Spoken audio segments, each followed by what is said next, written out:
if it's about the money. Garrett, please pose your question again. My question is, if it's about the money, if you replace one of your non-conference games with, say, Samford or Troy or whoever, then you're already going to save that money that you're donating out to them, right? So you have $1 million or so already saved. How much more money are you asking for? Because that's already money you're not going to spend to play somebody. I don't get it. And I would assume, like, even let's just take a game that would be lesser than, that's a middle of the pack team. If it was Mississippi State versus the Citadel, right? If you put that all of a sudden as Mississippi State versus Mizzou, you're going to sell more tickets for that game, and more people are going to be there in spite of your sellout numbers. You're going to sell more hot dogs. You're going to sell more soda pop. You're going to sell more everything because more people will come to that game and stay longer than they would if you were playing the Citadel. Yeah, I mean, it's a valid question, and again, this is just for one more year. Obviously it wasn't going to change anything this year because Oklahoma and Texas are bound to the Big 12 for one more, but this is all just 2024, and beyond that we'll have the next year to figure out what that'll actually look like. But it's a valid question. I guess the answer would be, how much are 7 extra SEC games worth? Because that's what you're missing out on. And how much are those what does that equal per team for 14 teams? What are those 7 extra ESPN ABC broadcasts worth? And is it more than $1 million a piece? Because if it is, that's what you're missing out on. Because you can have all that other good stuff too, and have that, but you'd also want as much as you can possibly get. So does that make sense? Like, yeah, you can make $1 million by having a better game in town, and you'd thrive as a city, and you'd make money off of it much more than you would make playing, Georgia A&T. But you could also make $10 extra million by simply having a contract written in where they compensate you for that extra game. So that might be where the discrepancy comes in, is like, yeah, we're still making money regardless, but we'd make way more money if we had it cut into the TV deal. And look, in the short term for 2024, if you've got a contract for $1 million with Florida A&M, you're still going to have to pay them that to get out of the contract. Right, yeah. So in 2024, it doesn't make sense. But if long-term they keep using that excuse, there are bullet holes in it. And Craig, you brought up something Greg Sankey just said about their 10-game schedule in 2020. Yeah. Oh, yeah. So he was, where did that go? He was talking about, he was asked about people criticizing, what he, I guess, would say to people who are going to potentially criticize them over this decision. And he would say, or he said that they, played they were one of those being criticized back during COVID for not making a decision right away, and that they eventually took their time in making a decision, and it worked out great, and they thrived. And he's right, they did. They had a great season, but the problem with that quote in particular from him was that, yeah, you thrived, but what was that schedule that season? It was all SEC teams. So that's part of why you thrived, was because you played all SEC games, and so this is just people wanting you to play more SEC games. So I felt like he was kind of talking – he wasn't really – to me, he didn't make a convincing point, because the entire reason you thrived was because you were playing more, not because you waited to make a decision. So that doesn't really jive, I think, with this right here. But, they're totally inclined to do what they have to do for the betterment of the conference, and if they feel they need to kick it down the can for a year – that's understandable. I don't think that, this is going to be a situation, in my opinion, where we're talking about, this for very much longer. I feel like they'll go to the table with ESPN, ABC, whoever, and get this figured out because, like you said, it's not a big deal. We'll all enjoy the new, look conference next season and whatever those matchups are, and probably wish that there was another weekend where you had a full slate of those things. But as long as they get it done by 2025, then I think it's fine. If they don't, though, and this is like a long-term thing where they just refuse to play the same as others, then I think you really open yourself up to some super valid criticism. But I don't think this is like this particular just doing it for one more year is the end of the world. I just selfishly would love to see it because I would much rather watch Oklahoma play a third SEC perma rival or whatever than playing Tulsa.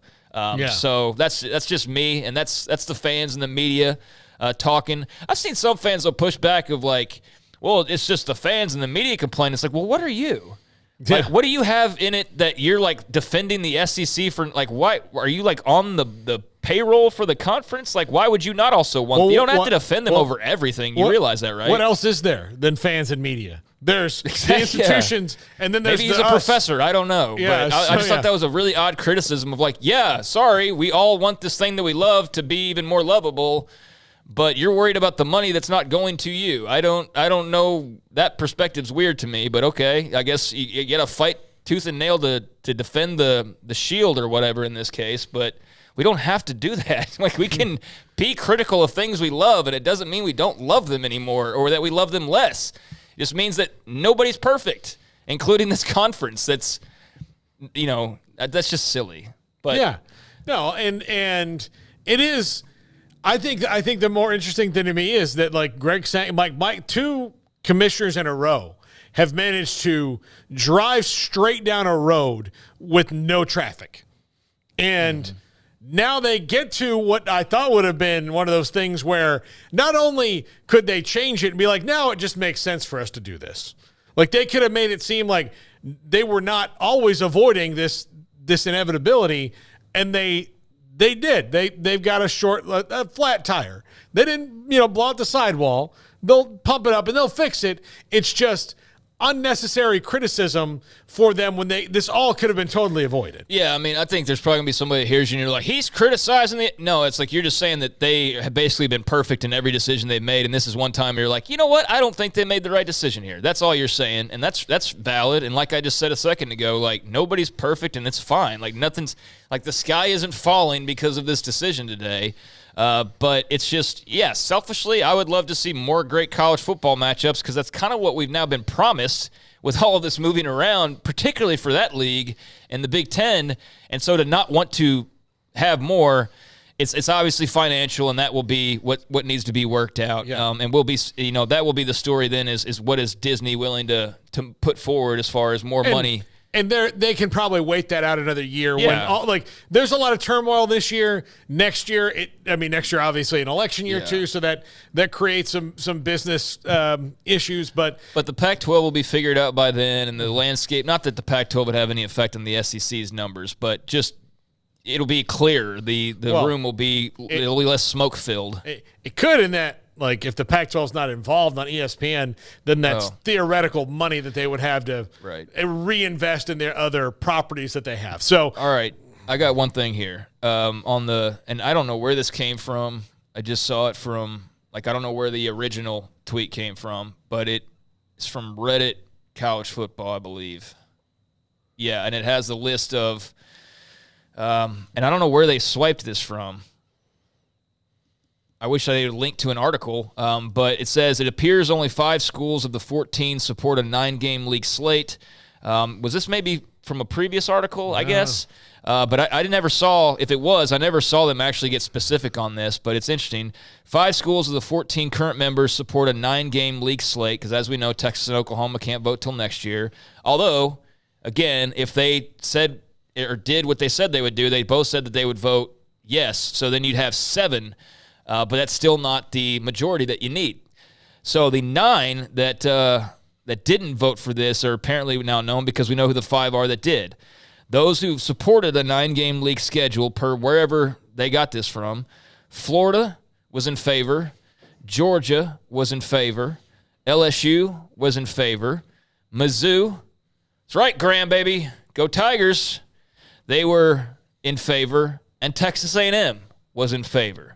So those were the 5 apparently that all voted to go to 9 games, and the rest of the league decided to hold out or say no for right now. And so there's a little bit of a clearer picture. Yeah, here's like Texas A&M's in favor. Like, they're the ones who've kind of gotten screwed in the schedule thing a little bit. Yeah. I mean, you do, like, the Georgia thing is well reported now, and that they've only played Georgia once since they've joined the league in all this time. Not that, like, I'm sure they're lamenting the losses they would have taken recently to Georgia, but even still they haven't. Their cross-conference, or the SEC West to SEC East rival, is South Carolina, which I know that has to work out for some people, but that's not, believe me, I grew up in a maroon and white household with a maroon and white family. nobody is counting down the days to next year's South Carolina game. Right, it's just not. And they've really tried hardest to make that a thing, and I've seen some even adopt it in a way, but it's still like, come on, man, you really know. And no one, and on the other side of that coin, no one in Columbia, South Carolina is counting down the days to the A&M game next year. Right. It's just not how it was. And it's not that way all over the conference, but there's enough teams that have that same thing where, well, we got to play this team every year. Great. And so it's not. So the new format will be better. But A&M, of course, wants 9 because they, as much as they won't ever outwardly admit it and say it, if you keep with an 8-game schedule, there is potential down the line that you won't get to play Texas and benefit from that gigantic rivalry game and television number you're going to get every year. So, yeah, they need to fix that. They need to fix that. And then I think they will. If the plan is to go to 9, that's fine. I just think that you could have taken 1 year of it and gone, here's what we're going to do, and we're continuing to be bigger and badder more than you. Because, like I said before, every other conference in the Autonomy 5 conferences would have loved to have the consistency and have things go their way like Mike Slive and Greg Sankey have made it for the last however many years combined between the two of them. It's unbelievable the lack of resistance they get on anything. They just go. True. And even the Big Ten, who, look, Jim Delaney was a very powerful commissioner. Kevin Warren shook up the college football world and all that. As we've seen on the way out, there were a lot of people that were like, yeah, well, thanks for your help, but things aren't always as they appear. But yeah, thanks for your help, but glad you're gone. Enjoy Minnesota or Chicago. Where is he? Minnesota? Chicago. He came from Minnesota. Enjoy Chicago. Appreciate all your help. And look, the Big 12 for the first time really has a commissioner that everybody likes, and it's because he's more aggressive than the other ones. And ultimately, it looks cool now. We'll see how it works out on the other end. The ACC's been very bland. They had to make some BS alliance with the Pac-12 and Big Ten to get what they thought they were voting in their own best interest for a couple years ago. And we know what's going on with the Pac-12 and Larry Scott and how bad that was and what George Kliavkoff inherited. So everyone else would crave for this. So it is interesting to me to see them finally blow a tire after. Yeah, I think that might be too harsh, though. I think not blow a tire, but I think they've got like a nail maybe that's going to be fixed. They have a leak because this really isn't that big of a deal, and I stress that. I can't stress that enough. It's not like the sky is falling, but it's a fun thing to talk about, and it's fun now because it's allowed someone to make the joke, it just means more like it just means less conference games. You can say that now, whereas before you didn't really have a little thing to poke. But beyond that, I mean, it is what it is. They'll probably win the title again this year, they being some team from that conference. Maybe not.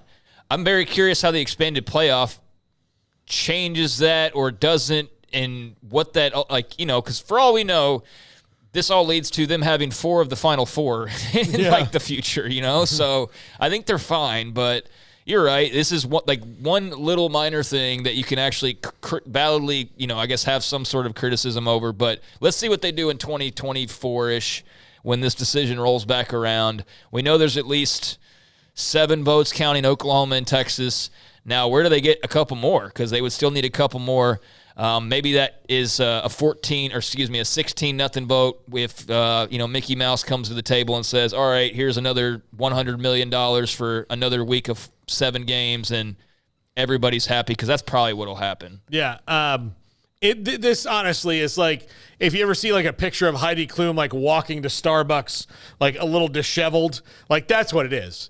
Looks fantastic 99% of the time. You've caught her in her one moment where she doesn't think you'll be looking. Yeah. That's it. That's all. But I do think it is interesting that it illuminates something scheduling-wise they've been doing for a very long time. Oh, yeah. I mean, this is not new that the SEC's been finding ways to make their schedule easier while everyone else is pushing harder and then saying, well, our schedule is naturally harder. But when you look at it, like, yeah, you've got some tougher teams.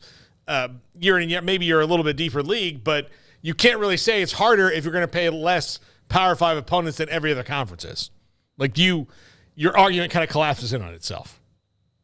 So, I mean, I think they're Yeah, I mean, I think I've said about as much because Yeah. I don't like want to like keep pounding on them for this, but I guess the argument would be that their 8 equals others 9. Like I kind of said earlier, is the thought process there. So yeah, I mean that is what it is. Like I'm not going to change Fred and Tuscaloosa's mind on anything. So feel how you want to feel about it, but I think everybody who's a college football fan feels like it would be great to see more of those matchups. So hopefully we get to see those. We're just not going to get to see them in 2024, and we'll see beyond that. But yeah, they did maybe do something for once that gives them a little bit of just being made fun of on social media for 48 hours or whatever, and that's a rarity because like you said, they're typically pretty bulletproof. Yeah, absolutely. We'll take a break right here. We'll come